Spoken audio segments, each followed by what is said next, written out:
할렐루야 샬롬 하고 인사합니다. 할렐루야 샬롬 샬롬 샬롬 샬롬 샬롬 샬롬. 하나님 사랑합니다. 여러분 주 안에서 사랑합니다. 오늘 말씀이 아주 좋은 말씀이죠. 모든 성경 말씀이 다 좋지만 이 구원, 하나님은 나의 구원이시라 이렇게 고백하고 있어요. 이사야 선지자의 말이죠. 1절에서 3절 보니까 그날에 내가 말하기를 여호와여 주께서 전에는 내게 노하셨사오나 이제는 주의 진노가 돌아섰고 또 주께서 나를 안위하시오니 내가 주께 감사하겠나이다 할 것이니라. 보라 하나님은 나의 구원이시라. 내가 신뢰하고 두려움이 없으리니 주 여호와는 나의 힘이시며 나의 노래시며 나의 구원이시라. 그러므로 너희가 기쁨으로 구원의 우물들에서 물을 기르리로다. 기쁨의 구원의 물을 마음껏 길러서 절대로 갈증이 나지 않는, 믿음의 갈증이 나지 않는 저와 여러분들이 되시기를 주님의 이름으로 축복합니다. 우리가 한평생 살아가면서 아무 문제 없이 평탄하게 사는 사람은 단 한 사람도 없어요. 빈부 귀천 지휘 여호와를 막론하고 각자에게 있는 유형의 여러 가지 각도에서 다들 문제가 다 있습니다. 그래서 오죽하면 문제가 없으려면 공동묘지에 가봐라. 근데 거기도 모든 사람이 묻혀 있지만 모두 다 문제를 안고 있다가 돌아가서 이제는 잠을 자고 있는 것일 뿐이죠. 크고 작은 환란이 우리 삶을 늘 찾아오고 또 그거 극복하고 나면 가고 나면 또 작은 파도 큰 파도 그죠. 어떤 일이 일어날지 우리는 아무것도 알지 못하고 순간순간을 그렇게 살아갑니다. 평민으로 영국의 왕세자랑 결혼한 캐서린 미들턴이라는 분이 계세요. 젊은 남녀 둘이 만나 결혼했는데 전 세계가 주목하는 세기의 결혼식이 되었죠. 평민에서 왕세자비가 된 캐서린 미들턴의 일거수일투족은 모두 매스컴들의 관심사이기도 했습니다. 근데 이 왕세자비가 6개월 동안 모습을 나타내지 않았다고 그래요. 그러다 지난 6월 15일 찰스 3세 생일 행사 때 처음으로 6개월 만에 얼굴을 나타냈는데 공식 석상에 나타나지 않은 이유는 복부 수술을 받다가 암이 발견되어가지고 치료를 받느라고 나타나지를 못했다고 그러네요. 그래서 6개월 동안 힘들고 어려운 항암 치료에 시간을 보냈고 이 세상에 어떤 부귀영화 인기 명예 권세를 가져도 이 암이라고 하는 죽음의 공포 앞에서는 어쩔 수가 없어요. 건강이 정말 기본이에요. 그래서 그러죠. 아무리 재물을 잃어도 무엇을 잃어도 다 상관이 없지만 건강을 잃으면 다 잃는 거다 이런 이야기를 하죠. 이렇게 누구나 예고 없이 크고 작은 일들이 다가옵니다. 이거 하나 극복하고 넘어섰다 하면 또 어떤 산이 또 앞을 가로막고 있고 깊은 절망의 시간을 그가 보내고 끝이 보이지 않는 터널을 헤맨 것 같은 그런 절망의 시간을 그분이 보내면서 나 혼자밖에 없다는 그런 절망감, 좌절감, 누구도 나를 이해하지 못한다는 외로움과 슬픔 속에 밤잠을 이루지 못했다고 그래요. 이분이 왕세자비가. 근데 우리 예수 믿는 사람들은 이런 절망의 때, 고난의 때 누구도 나를 돌보지 않는다 생각할 그때 믿음의 눈을 들어 우리 주 하나님을 바라볼 줄 알아야 한다. 그래야 삽니다. 하나님을 바라볼 때 온 천지를 만드시고 다스리고 지금도 우리를 사랑으로 돌보고 계시는 주만 바라볼지라. 그래 찬양 유명하죠. 시편 기자가 시편 121편 1절에서 2절에 우리 찬양 많이 하죠. 내가 산을 향하여. 이게 시편 121편 1절 2절 말씀 속에서 나온 찬송 시입니다. 내가 산을 향하여 눈을 들리라. 나의 도움이 어디서 올까? 나의 도움은 어디서 천지를 지으신 야훼께서로다. 그래서 우리가 말씀을 많이 못 보면 찬양이라도 늘 틀어놓는 게 중요하죠. 이 시편 121편은 순례자들이 예루살렘 성을 향해 올라가면서 부른 찬양이라고 그래요. 기도이기도 하죠. 내가 산을 향하여 눈을 들리라. 나의 도움이 어디서 와요? 나의 도움은 천지를 지으신 야훼께서로다. 답을 알아요. 이 순례자들은 올라가면서 이렇게 찬양을 합니다.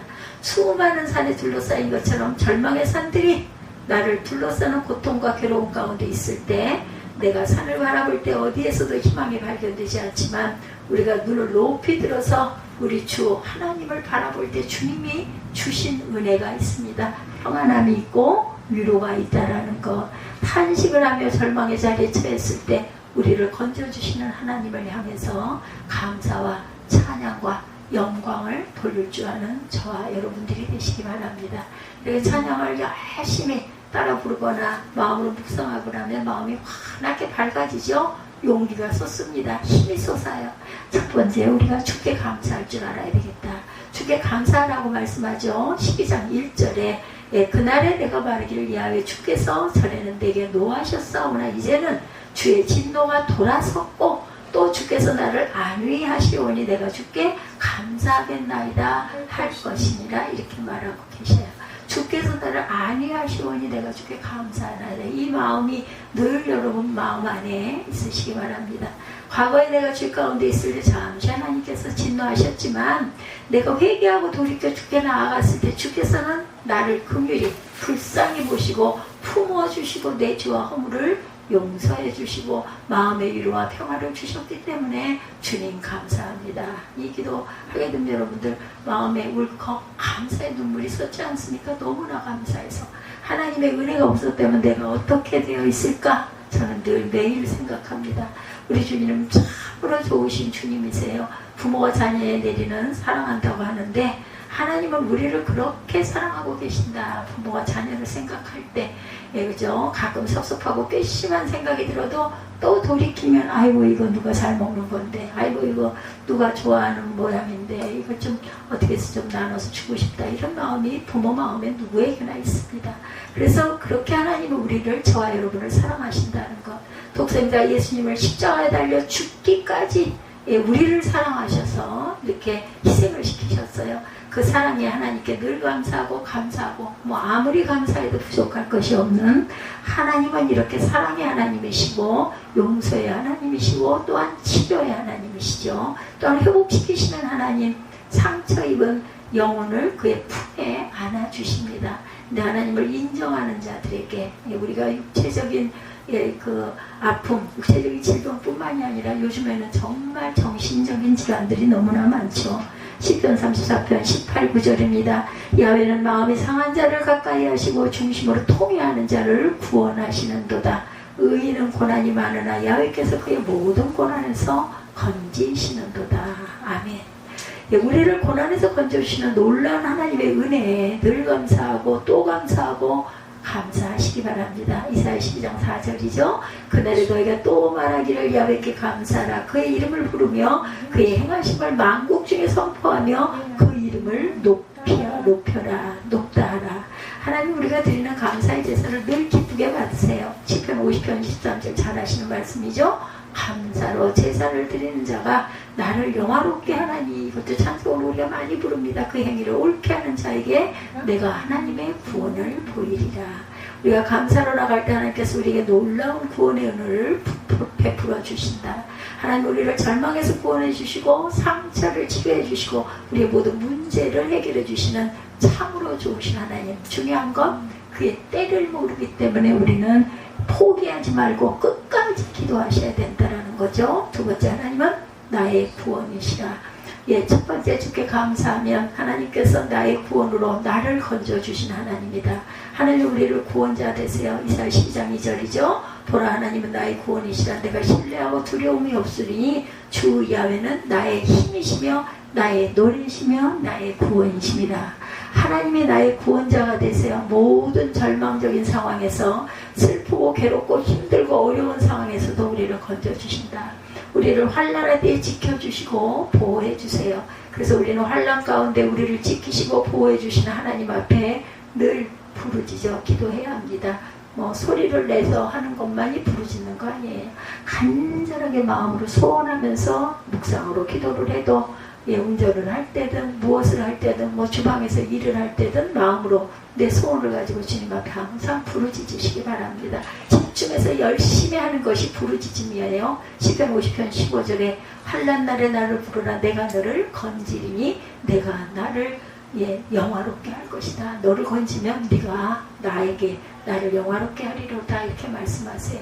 환난 날에 누구를 부르라? 나를 부르라. 누구를? 하나님을 주여 하고 부르라. 그럼 내가 너 건져줄게. 그래서 네가 나를 영화롭게 할 것이다. 우리의 구원이 되신 하나님을 믿고 의지하고 나갈 때 마음의 염려, 근심, 걱정이 떠나가게 된다라는 거죠. 사람을 바라보고 사람에게 도움을 구하면 그들의 위로의 말 한두 마디가 잠시 나를 위로해 주는 것 같지만 문제가 해결이 되지 않아요.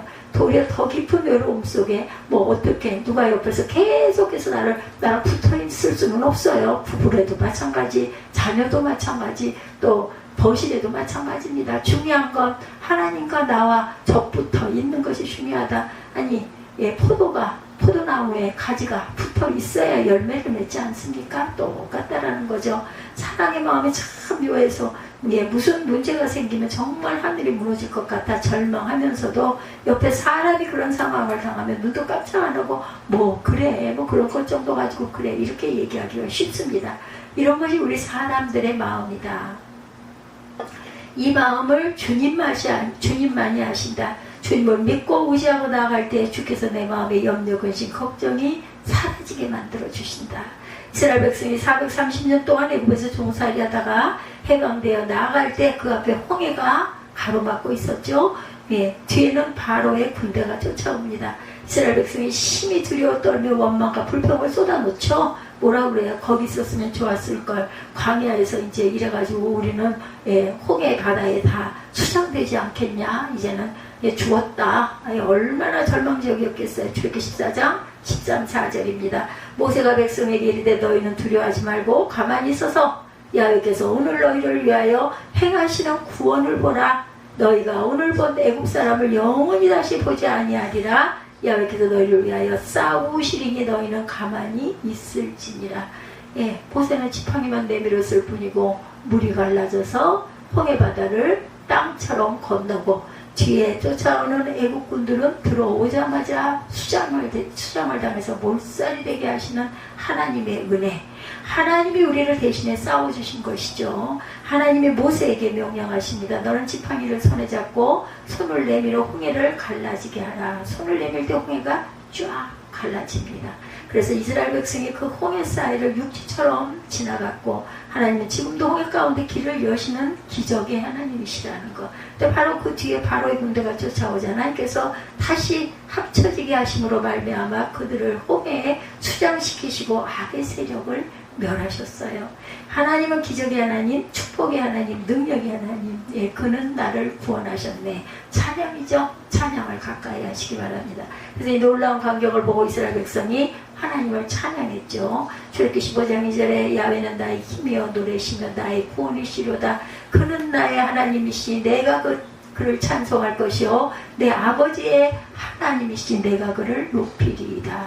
주님이 우리 힘이 되시고 노래가 되시고 권능이 되시고 구원이 되시고 우리의 대적을 심판하시는 능력의 하나님이다. 이스라엘 백성이 쫓아오는 바로의 군대와 맞서 싸웠다면 어떻게 됐겠어요? 거기서 붙잡혀 도로 애굽으로 끌려가거나 당연히 죽었겠죠. 하나님만 전적으로 믿고 의지했기 때문에 하나님께서 애굽을 심판하시고 누가 싸우세요? 하나님께서 직접 싸우시죠. 출애굽기 5장 6절에 야훼여 주의 오른손이 권능으로 영광을 나타내시니다. 야훼여 주의 오른손이 원수를 부수시나이다. 이렇게 증거되어 있어요. 출애굽기 15장 6절에 하나님이 원수를 멸하신다. 어떤 대적도 어떤 문제도 두려워할 것이 없다. 하나님이 여러분과 함께 하신다라는 것, 그리고 도우신다라는 것. 그 대신 우리가 해야 할 것은 주님 앞에 딱 붙어 있어야 한다는 것. 시편 118편 14절에 야훼는 나의 능력과 찬송이시오 또 나의 구원이 되셨도다. 이렇게 고백합니다. 시편 기자가. 주님 안에서 강하고 담대해지시기 바랍니다. 우리 백은 하나님만 바라보는 것입니다. 환경을 바라보지 말고 문제를 바라보지 말고. 근데 어때요? 우리가 살고 있는 환경이 아주 중요하지 않아요? 문제들이 항상 옆에 있지 않아요? 바라보게 됩니다. 그런데 문제보다 크고 문제를 해결해 주시는 열쇠 되시는 주를 바라보는 믿음으로 살아가자는 것이죠. 예수께서 말씀하십니다. 요한복음 16장 33절에 제자들이 두려워할 때 그들에게 권면하신 말씀, 이것을 너에게 이르는 것은 너희로 내 안에서 평안을 누리게 하려 함이라. 세상에서는 내가 환난을 당하나 담대하라. 내가 세상을 이기었노라. 예, 주님이 이기셨으니까 우리도 당연히 이길 수 있다는 거죠. 환난을 안 당하는 것이 아니라 환난을 당해요. 당하지만 문제를 만나지만 어려움에 처해지지만 담대하라, 담대하라, 담대하라. 내가 세상을 이겼다. 무릇 지킬 만한 것보다 내 마음을 지켜라. 이렇게 말씀하시죠. 마음이 무너지면 면역체가 무너져서 몸도 무너지고 다 무너져 버립니다. 마음으로 강하게 하고 담대해서 모든 어려움을 이겨내는 저와 여러분이 되셔야 되겠죠. 문제가 다가올 때, 어려움이 다가올 때 사람을 찾아다닐 시간에 엎드려 기도하고 주님 앞에 부르짖어 주의 도우심을 간구하면 하나님의 은혜가 임하죠. 제가 예배 시간에 한번 말씀드린 적 있어요. 삼풍백화점 무너진 사건. 예, 아들이 아이고 큰일 났네. 이거 돈을 찾으려고 백화점에 캐시 앞에 섰는데 그때는 지금처럼 그렇게 발달되어 있지가 않아서 휴대폰으로도 안 되고 돈을 찾아야 뭐를 할 수가 있는데 이 줄이 너무 길어가지고 백화점 밖 건너편에 있는 캐시표 은행으로 달려가고 있었어요. 근데 딱 달려가서 그쪽에 도착한 순간 삼풍백화점이 와르르 무너집니다. 어이구나 큰일 났네. 우리 엄마가 지하에서 슈퍼마켓 거기 삼풍백화점 간다고 그랬는데 엄마 어떻게 됐지? 그리고 전화를 걸어봤더니 엄마는 교회에서 기도하고 계셔. 그분이 삼풍백화점을 가려다 말고 아이고 교회 이거 기도할 걸 다 못했네. 기도하고 가야지. 들어와서 기도하는데 백화점이 무너져. 아이고 동생이 거기에 그쪽에 간다고 그랬는데 이 동생 어떻게 됐어? 결과는 동생은 엄청 다쳐가지고 병원으로 실려갑니다. 그래서 이 오빠가 뛰어가면서 기도했다고 그래요. 하나님 내 동생만 온전하게 살려주시면 하나님이 하라시는 대로 제가 하겠습니다. 그래가지고 그 동생이 다행히 치료로 살아나고 자기는 선교사로 떠났다. 이러한 그 간증은 사실 실제 있었던. 그래서 하나님께서 우리와 함께 하시면 갈 길도 막아주시고 교회가 살린 거죠. 교회가 옆에 있다 보니 집과 교회는 가까이 있는 게 좋습니다. 네, 뭐 가까워도 부지런히 오히려 덜 할 수도 있어요. 교회가 가깝다 보면 멀면 긴장해서 일찍 일어나가지고 막 준비를 하는데 가까우니까 눈앞에 있으니까 금방 가겠지 하다 보면 이것저것 하다 보면 오히려 더 늦어. 지각을 학교가 가까운 아이들이 더 한다고 그러죠. 그럴 수도 있기 때문에 항상 우리는 주님 앞에 선을 대고 있고 가장 먼저 예배를 최우선으로 예배와 찬양을 항상 가까이 하시는 저와 여러분 되시기 바랍니다. 주께서 우리 마음의 염려, 근심, 걱정이 떠나가게 만들어 주신다는 것, 주님의 기쁨이 샘솟듯이 일어나게 합니다. 저도 기력이 없을 때 예배드리고 나면 막 힘이 나죠. 저보고 그러더라고요. 그렇게 계속해서 말씀을 하시니 속이 메스꺼울 수 있죠. 이런 얘기를 하는데 그 제가 하는 게 아니에요. 제가 그렇게 힘이 넘쳐나는 사람이 못 됩니다. 근데 한자도 틀리지 않게 온전하게 전해야 하겠다는 그거 하나의 일념으로 아무도 듣지 않아도 한 사람이 들어도 저는 열심히 하다 보면 제가 막 거기에 취해가지고 막 증거하고 전하죠. 그러고 나면 내가 도대체 어떻게 그렇게 전했지? 할 정도로 그렇게 전하게 되죠. 그것도 하나님이 주신 은혜입니다. 세 번째, 하나님은 나의 기쁨의 근원이 되셔야 되겠죠. 하나님 우리의 기쁨의 근원 되세요. 이사야 12장 3절이죠. 오늘 본문. 그러므로 너희가 기쁨으로 구원의 우물물에서 물을 기르리로다. 그 구원의 우물물이 얼마나 귀하겠어요. 그걸 먹고 내가 사니, 그죠? 여러분 마음의 기쁨과 평안함이 넘쳐나야 될 것이다. 우리 하늘나라 천국에 가서만 평안을 샬롬을 누릴 게 아니라 땅에 살 때도 매일매일 샬롬의 평강이 저와 여러분 안에 넘쳐나는 그런 마음밭이 되게 하여 주옵소서 하고 늘 기도해야 되겠죠? 어떨 때 마음의 염려, 근심, 걱정이 자꾸 찾아올 때 주님 앞에 마음의 평안을 위해서 구하시기 바랍니다. 우리가 무엇을 생각하느냐, 무엇을 바라보느냐가 엄청 중요한 거 여러분들 아시죠? 의정부 수보음교회에 그 원로 목사님 계셨는데 비행기 타서 머리를 대면 삼추면 자 이런 얘기를 많이 하신다고 그래요. 똑딱똑딱 하면 나는 자고 있어. 되게 목사님들이 목회하시는 분들이 이렇게 새우잠이라고 하는데 하나 돼요. 짧게 어디를 갈 때도 자가 운전을 안 할 때는 잠깐 머리만 대면 잠을 잤다 언제 잤냐는 듯이 반짝해서 일어나는 성령께서 주시는 힘이죠. 조금 자지 그렇게 길게 못 주무시니까 마음이 평안해서 평안하니까 머리만 대면 잠이 온다는 거죠. 잠이 하도 안 와서 수면제를 먹는 분 많아요. 그래서 그런 분들 굉장히 많더라고요. 보면 있고 가진 게 많은 사람일수록 잠 안 와가지고 수면제 복용하는 사람들이 많습니다. 가진 건 많을지 모르지만 마음의 양식이 부족한 거죠. 그래서 내가 정신 상태가 온전치가 못하니까 잠이 안 오고 자꾸 번민이 생기고, 그리고 너무 깊은 잠, 숙면을 못하니까 자도 머리가 띵하고, 이럴 때 항상 주님의 주시는 마음의 평안으로 조금을 자도 깜빡 자고 나도 막 힘이 바짝 솟는 저와 여러분들이 되시기 바랍니다. 요한복음 4장의 사마리아 여인, 여러분들 잘 아시죠? 이 여인은 2000년 전에 참 대단했던 것 같아요. 결혼을 5번을 하고 6번째 사람하고 동거를 하고 살고 있어요. 아주 어떻게 보면 참 대단한 사람이죠. 남자를 5번 바뀌고 6번째 사람하고 사는데 마음이 공허해. 그래도 공허해. 이래도 공허하고, 이 남자는 마음에 찰칵 공허합니다. 그런데요, 이것도 기도하면 하나님께서 내가 스스로 잘 서서 갈 수 있도록 능력도 주십니다. 그래서 사람들의 눈을 피해 뜨거운 대낮에 우물가에 물을 길러 가죠. 우물가에 앉아 계신 예수님을 만나죠. 예수님의 그 마음의 공허함을 보시고 말씀하세요. 요한복음 4장 13, 4절이죠. 예수께서 대답하여 이르시되 이 물을 마시는 자마다 다시 목마르려니와 내가 주는 물을 마시는 자는 영원히 목마르지 아니하리니 내가 주는 물은 그 속에서 영생하도록 솟아나는 샘물이 되리라. 아멘. 하나님이 주시는 물은요, 목이 마르지 않습니다. 그래서 우리가 말씀을 잘 못 보면 찬양이라도 열심히 하시고, 입으로 못할 때는 귀로라도 들으시도록 찬양을 늘 틀어놓으시는 저와 여러분 되시기 바랍니다. 주님은 영혼의 생수를 말씀하신 거죠. 근데 사마리아 여인은 그 내용을 제대로 이해하지를 못하고 말하죠. 요한복음 4장 15절에 여자가 이르되 주여 그런 물을 내게 주사 목마르지도 않고 여기 물기로 오지도 않게 하옵소서. 영적인 이야기인데 생활적인 얘기로 알아들은 거예요. 어찌됐든 그녀는 세상의 물을 찾았지만 주님 말씀하신 물은 영혼의 생명수를 말씀하시죠. 그녀에게 하늘나라의 비밀을 말씀하실 때 그녀의 마음의 문이 열립니다. 그리고 눈이 열리죠. 예수님을 영접하고 물을 뚫어나온 그녀가 물동이를 팽개치고 동로로 뛰어들어가죠. 그래서 예수님의 메시아이심을, 그리스도이심을 와서 보라. 동네 사람들 누구예요? 복음의 나팔이에요. 이 역할을 해야 될 자는 이 역할을 해야 복을 받습니다. 요한복음 4장 29절에 내가 행한 모든 일을 내게 말한 사람을 와서 보라. 이는 그리스도가 아니냐 하니.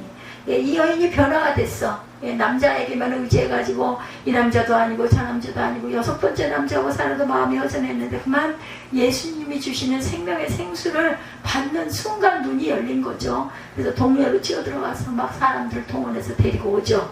그로 인해 많은 사람이 예수를 믿게 되었다. 이렇게 증거하고 있습니다. 요한복음 4장 39절에 여자의 말이 내가 행한 모든 것을 그가 내게 말하였다 증언하므로 그 동네 중에 많은 사마리아인이 예수를 믿는지라.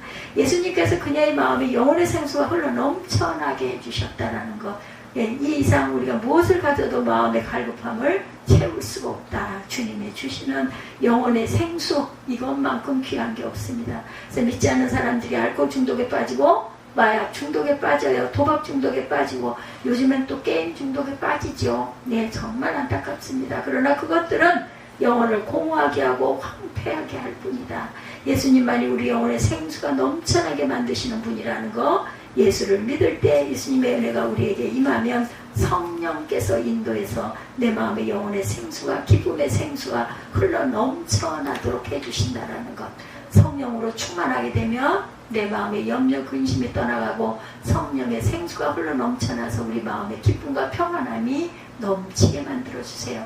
요한복음 7장 37절 38절입니다. 명절 끝날 곧 큰 날에 예수께서 서서 외쳐 이르시되 누구든지 목마르거든 내게로 와서 마시라. 나를 믿는 자는 성경의 이름과 같이 그 배에서 생수의 강이 흘러나오리라 하시니, 이 생수의 강이 바로 성령의 은혜죠. 성령의 충만한 은혜가 임하면 성령의 생수의 강이 흘러 넘치게 된다라는 것. 예수님의 승천하심이 열흘째 되는 날 오순절에 성령이 강림했을 때 40일 되셨을 때 승천하셨고 50일째, 그래서 오순절입니다. 제자들이 성령 충만을 받고 그 배에서 생수의 강이 흘러 넘치게 되었다는 거죠. 어떻게 했을 때? 끝까지 믿고 구하고 있을 때 그 자리에 성령이 임하시죠.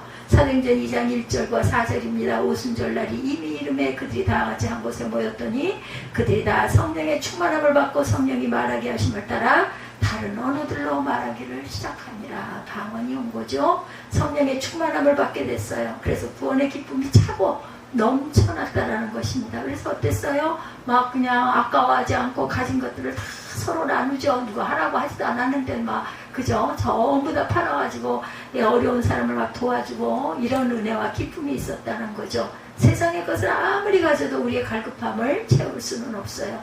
아무리 높아져도 아무리 인기를 얻는 지위에 올라가도 마음의 공허감 내려놓을 수 없어서 어떻게 해요? 자살하는 사람들이 굉장히 많죠. 이런 분들 중에, 연예인들 중에 이런 분 너무나 안타깝게 아까운 그런 사람들이 순간에 잘못으로 인해 혈단을 잘못해서 그냥 안타깝게 돌아가는 경우들이 많습니다.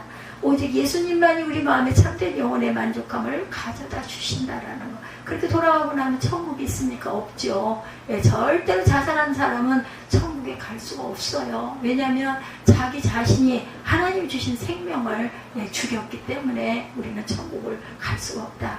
주께서 우리에게 주신 생명의 성령의 역사가 우리에게 임할 때 생수의 강이 흘러 넘쳐나게 된다는 것. 예수 안에 변화된 삶을 살아가는 저와 여러분들 되시기 바라요. 치료받고 회복되어서 이제는 절망에 살던 옛사람의 모습을 버리고 예수 안에서 변화된 모습 보라. 이제 새 것이 되었도다. 이런 모습들이 되실 줄 믿습니다. 예, 세상 사람의 모습, 기쁨이 충만한 모습, 새 사람의 모습, 감사가 넘치는 모습으로 바뀌어서 단단하게 가슴을 펴고 믿음의 전진을 해나가는 저와 여러분들 되시기를. 이제 어느덧 2024년 10월달을 눈앞에 뒀어요. 금방 갑니다. 추수감사 지나고 나면은 그냥 송구영신, 크리스마스가 들어오고 송구영신, 그러고 나면 새 2025년이 밝아지죠. 마무리할 거 열심히 서서히 마무리하시고 새해를 맞는 마음도 품고 가시기 바랍니다. 험한 인생길 살다 예수 믿고나 완전히 변화된 삶을 살고 계신 영화 같은 이야기라는 책의 저자 고봉준 목사님이 계세요. 이분 이야기를 잠깐 드리죠. 지금 30년이 넘게 교도소에 다니면서 복음을 전하셔서 재소자들의 아버지가 되셨다고 그래요. 하나님을 만나기 전 그의 인생은 참으로 험난했다고 합니다. 교도소로 7번이나 들락날락했던 전과 7범의 삶이었대요. 아버지가 중풍으로 돌아가시고 형은 자살을 하고, 그러니 이와 같은 가정의 풍랑을 만나면서 자신도 다운이 되어서 중학교 2학년 때 중퇴를 합니다. 그리고 자기 마음대로 막가는 인생을 살았다고 그래요. 술과 담배를 하고 분노와 패배와 좌절감에 가득 쌓여서 심각한 우울증을 겪으면서 자살을 2번이나 시도하고 18살 때는 경찰을 때려서 소년범으로 구치소에 들어가 구류 처형을 받는 것이 60회가 넘었다고 합니다. 기가 막히죠. 교도소를 7번이나 왔다 갔다 하면서 완전히 막가는 인생을 살았는데 감옥에 갔다 나와 출소해서 잠깐 넉마주의로 거지처럼 살다가 한 여성과 만나 동거하면서 아이를 낳게 됩니다. 이분이. 그런데 알고 보니까 이 여인이 가정에 있는 유부녀였다고 그래요. 그래서 이 여자를 돌려보내고 아이는 입양기관에 맡겨버립니다. 자기가 2살밖에 안 된 아이를 입양 보낸 것이 너무나 마음이 아팠대요. 내가 낳은 자신인데 책임지지 못하고 아이를 갖다 입양시켰다는 그 죄책감에 어찌어찌해서 그 오살리기도원 여러분들 아시죠? 거기서 통해 작업을 하면서 하나님께 매달려서 기도를 했네요. 이분이 울고 또 울면서 그가 그의 삶을 회개하고 새 사람 되기로 결단을 합니다. 금식하며 회개하고 눈물 콧물을 쏟으며 성령 충만을 받았을 때 그는 이렇게 고백했다고 그래요. 그토록 허전하던 마음의 텅 빈 공간에 진작 주님을 모셔드렸다면 얼마나 좋았을까. 마셔도 목마른 바닷물처럼 세상의 욕망은 끝없는 블랙홀이었다. 이렇게 있겠다고 합니다. 결국 나를 모두 태우고야 꺼지는 욕망의 불꽃을 끌어안고 지금껏 살아왔던 것이다. 회개는 끝이 없었어요. 주여, 나를 새롭게 하소서. 내 죄악을 말갛게 씻기시고 다시는 죄를 범치 않게 하소서. 그가 금식하며 회개하며 눈물 콧물을 쏟고 변화돼서 신학교 들어가서 이렇게 해서 주의 종이 됐다고 그래요. 과거에 자신과 같은 인생을 사는 사람들이 바른 길로 인도하기 위해서 경찰서, 유치장, 교도소에 다니면서 계속 계속 복음을 전했다고 그러죠. 그들에게 복음을 전하기 위해 생선 장사를 하면서 돈이 생기는 대로 그것을 갖고 가 자비형 선교를 했다고 그래요. 그동안에 자기의 과거의 혈기를 누리는 훈련을 또한 그 일을 통해서 하면서 고백합니다. 생선 장사를 거의 13년 정도 하면서 생선 비린내가 저런 옷을 입고 지인들을 만나거나 단속난 구청 공무원들에게 혼인하거나 기존 생선 가게에 쫓겨나는 일들을 많이 겪었습니다. 그때 혈기가 있지만 싸울 수 없었죠. 상대가 모르지만 분명히 저는 목사이기 때문에 화가 나는 것에 자꾸 브레이크를 걸다 보니 처음에는 브레이크가 잘 안 들었지만 나중에는 훈련이 되고 습관이 되니 참게 되고 명예심도 욕심도 다 죽고 불에 타서 장사 지내게 되었습니다. 이렇게 고백을 합니다. 그는 이런 연단 후에 하나님께서 그를 축복해 주셔서 기독교 세진회에서 세진 대상도 받고 법무부 장관 표창도 받으면서 전 세계 다니며 복음을 전하게 됐다고 그래요. 드라마 같은 이야기죠. 어떻게 그렇게 했을까? 근데 늘 죄책감으로 남아있던 입양시킨 자기 아들로부터 연락이 옵니다. 이 아들이 좋은 가정에 입양이 되어서 공부를 잘해서 미국에서 박사학위를 받고 일리노이나 주립대학의 교수가 되어 있더랍니다. 참 좋은 자매를 만나 결혼도 하고 세 딸을 둔 어엿한 가장이 되셨어요.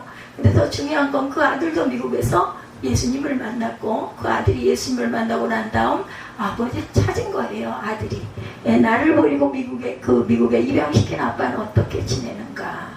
아버지를 결국 찾아내서 2011년 미국에서 눈물의 제외를 했다고 하네요. 아들이 미국에 살았기 때문에 영어밖에 못하니까 통역사를 세웠는데 아버지를 만나 이렇게 얘기하더랍니다. 저는 예수님을 만났어요. 예수님 때문에 아버지를 용서합니다. 예수님 때문에 여러분이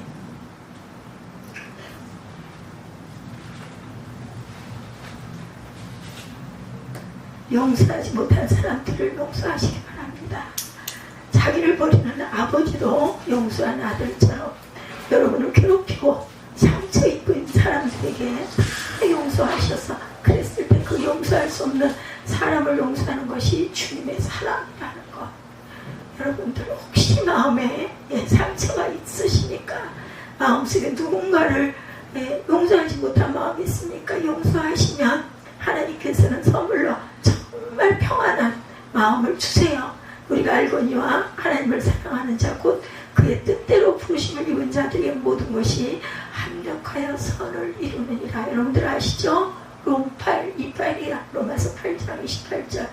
인생을 살아가는 내가 원하는 것대로 되는 게 아니라 하나님이 이끌어가는 것이고 그냥 끌려가는 아무것도 아닌 존재라는 것을 조금 젊어서 여러분들이 깨달으면 정말 복된 인생. 저는 이제야 깨닫습니다. 내가 아무리 애를 써도 내 마음대로 되는 건 없어요. 하나님께서 계획하시고 그리고 우리를 사람 속일 수는 있지만 하나님을 못 속이죠. 내 마음 중심을 아버지께서 알고 계시기 때문에 필요한 것들을 늘 채워주시는 아버지라는 것. 이제는 하나님의 은혜로 되어가는 과정 속에 무조건 하나님께 영광을 돌리는 삶입니다. 이렇게 고백하게 된다는 거죠. 예수 안에서 변화된 인생을 살아내시는 저와 여러분들 늦지 않았어요. 지금이라도 여러분들은 저보다 몇십 년을 이 앞에 두고 계시기 때문에 지금까지 내가 어떤 인생을 살았다 할지라도 지금 이 순간이 중요하다는 거. 지금 예수님을 나의 마음의 중심에 모셔드리고 주님을 나의 구세주로 모시고 주님이 주시는 생수가 여러분에게 흘러넘쳐서 주님 주시는 기쁨으로 평안함으로 승리의 삶을 살아가는 저와 여러분들 되시기를 주님의 이름으로 축복합니다. 우리 457장이죠. 주의 곁에 있을 때 이 찬송하시고 기도하시고 축도로 예배를 마치도록 하겠습니다.